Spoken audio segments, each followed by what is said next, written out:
गरीब माँ के घर अमीर बेटी लाई ईद पर बकरा। लो लो, तुम भी खा लो। यही दाना मैं खा रही हूँ, तुम भी खा लो। आखिर मैं अकेली हूँ, सहारा तो तुम्हारा भी नहीं है पर साथ है। कैसी जिंदगी हो गई है, खाने के लिए 2 वक्त की रोटी भी मुश्किल से नसीब हो रही है। ईद आने को है। मेरी बेटी आलमज़ेब मेरे साथ होती तो कहती अम्मी जान अच्छे से खाना खाओ वरना कमज़ोर हो जाओगी। और वो भी निकाह कर अपने शौहर के साथ चली गई। पूरा 1 साल होने को आया है, अब तक लौटी नहीं है। न पिछली बार भी ठीक से बकरा ईद साथ मनाई थी और शायद इस बार भी नहीं मनेगी। ए अल्लाह, मुझे अपनी बेटी से मिलवा दे। वहीदा अकेले रहकर खाना न होने पर दाल की नमकीन खा रही थी। वहीं उसे चूहे दिख जाते हैं तो उन्हें भी वो साथ में दाना डाल देती है। बूढ़ी वहीदा अपनी बेटी से बहुत ज्यादा प्यार करती थी। शुरुआत से ही पति के जाने के बाद इकलौती बेटी को उसने खूब संघर्ष करके पाला पोसा पढ़ाया और मेहनत मजदूरी कर दहेज इकट्ठा कर अपनी बेटी का निकाह अमीर खानदान के इमरान से कर दिया।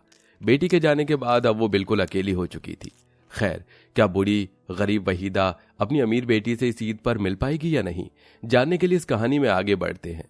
वहीदा एक पर्ची उठाकर घर से बाहर जाती है और एक लड़के को कहती है, ए बेटा, ये मेरी बेटी आलमज़ेब का नंबर है। मेरी बहुत समय से उससे बात नहीं हुई। अपने टेलीफोन से मेरी 2 गुफ्तगू करा दे। बहुत फिक्र हो रही है मुझे अपनी बेटी की। हाँ तो मैं क्या करूं? मैं क्या स्टडी खोल रखी है? मेरे को और काम धंधा नहीं है। परसों ईद है, मुझे अपने लिए कपड़े लेने, अपने बच्चों के लिए सामान खरीदना है, बकरा लेकर आना है। गरीब कहीं की, जाओ किसी और की बाजू पकड़ो। ए बेटा, ऐसे मत कहो। अल्लाह के वास्ते मुझे मेरी बेटी से बात करवा दो। अरे हटो। इब्राहिम धक्का मार के चला जाता है। बूढ़ी वहीदा दोबारा उठकर बाकी के लोगों से अपनी बेटी से बात करने के लिए नंबर मिलाने को कहती है, लेकिन कोई भी उसकी गरीबी हालत देखकर उसकी मदद नहीं करना चाहता, क्योंकि सारे बकरा ईद की तैयारी में लगे थे। आसपास बकरा ईद की कितनी चहल पहल है। कोई नए कपड़े खरीद रहा है तो कोई बकरा वगैरह, तो कोई पकवान मिठाई।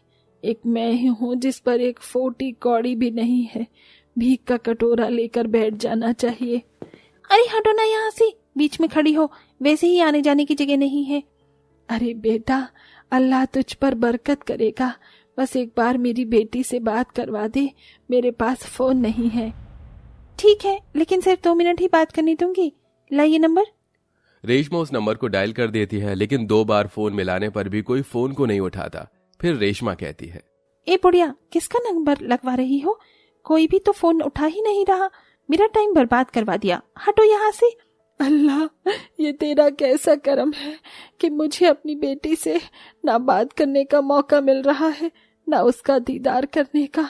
छोटी सी थी तो सीने से लगा कर रखती थी और निकाह के बाद न जाने कहाँ है, कैसी है, अपने मियाँ के साथ खुश भी है कि नहीं। वहीदा उदास मन से घर लौट आई। वहीं दूसरी तरफ आलमज़ेब का पति इमरान बहुत जोरों शोरों से ईद उल ज़ुहा की तैयारी में लगा हुआ था।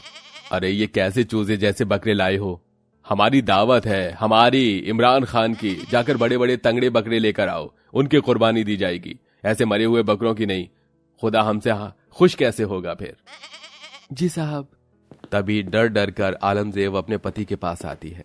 जी सुनिए, वो हम अपनी अम्मी जान के पास जाना चाहते थे। निकाह के बाद आपने हमें एक बार भी उनसे नहीं मिलवाया है। पता नहीं वो कैसी होंगी। आप मुझे मायके ले चलिए। यहाँ पर बकरा ईद पर इतनी बड़ी दावत होने वाली है, बकरे की कुर्बानी दी जाएगी, और तुम्हें इस वक्त अपनी माँ के पास जाने की होड़ मची हुई है। नहीं, तुम्हें कहीं नहीं जाना। ना मैं जाऊंगा। ऐसी गरीब जगह पर जाकर इज्जत घटवानी है क्या? लेकिन हमारी बात तो सुनिए। आलम, तुम्हारी हिम्मत कैसे हुई हमारी बात को काटने की? माफ कीजिए, हम ऐसा नहीं करना चाहते थे। आलम रोते हुए घर के काम में मशरूफ हो जाती है। एक दिन और बीत जाता है और अब सब बकरा ईद की खुशी में नाच गाना गा रहे थे। कुछ लोग बकरे की कुर्बानी दे रहे थे। वहीं इमरान भी अपने दोस्तों के साथ महफिल में बैठा हुआ था। दूसरी तरफ आलमज़ेब रसोई में रोते हुए पकवान तल रही थी। अम्मी जान से किया वादा भी नहीं निभा पाए हम। अम्मी, अब तक तो हमने गरीबी में बकरा ईद बनाई है और इतनी हैसियत नहीं हुई कि बकरे की कुर्बानी भी दे पाए। लेकिन मेरा निकाह हो गया है। अगले साल मैं आपके साथ बहुत अच्छे से बकरा ईद बनाऊंगी, ये मेरा आपसे वादा है। हाँ मेरी बच्ची, अपना ख्याल रखना, मैं तुझसे बात करूंगी, फोन उठाना। लेट हो रहा है, जल्दी चलो। कढ़ाई का पकवान जल जाता है। इतने में सास सलीमा आकर गैस बंद कर देती है। या अल्लाह, बहू तेरा ध्यान कहाँ है? खुदा ना खास्ता अगर हम वक्त पर ना पहुंचते तो तुझे भी चोट पहुंच सकती थी। क्या बात है? तू मुझे परेशान लग रही है। मुझे बता क्या बात है। अगर मुझे अम्मी समझती है तो तू जरूर बताएगी। अम्मी जान, निकाह के बाद हम अपनी अम्मी से बिल्कुल नहीं मिले, ना फोन पर कोई बातचीत हुई है, और हमने उनसे वादा भी किया था कि इस बार ईद पर हम उनके पास जाकर मनाएंगे। लेकिन इमरान जी तो मेरी एक भी बात ना सुनते हैं, ना ही मेरे मसले को समझते हैं। अम्मी जान, मैं अकेली हूँ, वहाँ मेरी अम्मी बिल्कुल अकेली है। अगर मेरा एक भाई होता तो इस वक्त मेरी अम्मी का ख्याल रख रहा होता। वो दोनों साथ में बकरे की कुर्बानी देकर बकरा ईद मना रहे होते, पर ऐसा नहीं है। ये तो तुमने बिल्कुल ठीक कहा बहू, तुम परेशान नहीं हो।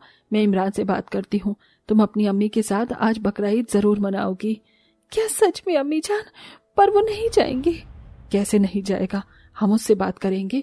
जब तुम बहू होकर हमारे घर में सबका ख्याल रख सकती हो, अच्छे से सारे त्योहार मनाती हो और किसी चीज की कमी नहीं छोड़ी तुमने आज के काम में भी, जब तुम उसकी अम्मी का इतना अच्छे से ख्याल रख रही हो तो उसे भी तुम्हारी अम्मी के लिए ये सब करना चाहिए। फिक्र मत करो बेटा, मैं उसके पास से आती हूँ, तुम जाने की तैयारी करो। आलमजेब खुशी से अपनी सास के गले लग जाती है और तैयार होने चली जाती है। वहीं सलीमा भी इमरान से बात करती है। अम्मी आप देखिए, हमने कितने अच्छे अच्छे बकरे कुर्बानी के लिए मंगाए हैं। फिर इसकी खूब मटन कोरमा की दावत होगी, साथ ही मटन बिरयानी भी होगी। हाँ हाँ बेटा, पर ध्यान से मेरी बात सुन। जब से बहू निकाह करके इस घर में आई है, उसने अपना सारा टाइम यहाँ दे दिया। उसकी माँ वहाँ पर अकेली है। जितना तू अपनी माँ से प्यार करता है उतना ही वो भी करती है। इसलिए अपनी बीवी के वादे को पूरा कर। वो अपनी माँ के साथ बकरा ईद बहुत खुशी से मनाना चाहती है और तुझे भी वहाँ दामाद या बेटे होने के खातिर जाना चाहिए। माना हम अमीर हैं, लेकिन गरीब जगह चले भी जाएंगे तो हमारी शान घट थोड़ी जाएगी। माफ करना माँ, मैं ये बात समझ नहीं पाया और मैंने उस पर चिल्ला दिया। मैं अभी उसको बकरा ईद के लिए मायके ले जाता हूँ। जा बेटा, बहुत अच्छे से वहां पर बकरा ईद मनाना और अच्छा सा बकरा भी ले जाना। जी अम्मी। फिर इमरान बड़े प्यार से अपनी बेगम आलमजेब को उसके गरीब माँ के पास ले जाता है। साल भर बाद दोनों एक दूसरे को देखकर गले लग जाते हैं। अस्सलाम वालेकुम अम्मी जान, बकरा ईद मुबारक हो। हाँ बेटा, तुम्हें भी। कैसी है मेरी बच्ची? सब खैरियत तो है? मैंने तुझे बहुत याद किया, मुझे लगा तू आ जाएगी ही नहीं। कैसे नहीं आती अम्मी जान? वादा जो किया था आना ही था, और आपसे कब से बात भी नहीं हुई। आज हम बहुत खुशनुमा तरीके से बकरा ईद मनाएंगे और मैं खास अपने हाथों से मटन बिरयानी, मटन करी बनाऊंगी। हाँ बेटा। आलम, मैंने उस वक्त तुम्हें मना कर दिया था, उसके लिए माफ कर दो। और अम्मी जान, आज से पहले आलमजेब को कभी आपसे मिलवाने भी नहीं लाया, उसके लिए भी माफ कर दीजिएगा। कोई बात नहीं बेटा, अब सब ठीक है, अब कोई गिला शिकवा नहीं। ईद उल अजहा को बेहतरीन तरीके से मनाया जाएगा। खुदा का मैं शुक्र अदा करती हूँ कि बेटा न सही लेकिन दामाद जैसा बेटा तो अल्लाह ने ही दिया है मुझे। फिर बकरा ईद पर इमरान भी बकरे की कुर्बानी देता है, जिसके बाद वो दुआ पढ़कर मटन गोश्त बनाता है और आस पड़ोस के लोगों में बांटते हैं। इमरान को देख सब वहीदा के दामाद की तारीफ करते हैं और खुशी खुशी बकरा ईद मनाकर रहते हैं। साथ ही दामाद वहीदा की कुछ पैसे देकर मदद करता है, जिसके बाद उसकी आर्थिक स्थिति बदल जाती है।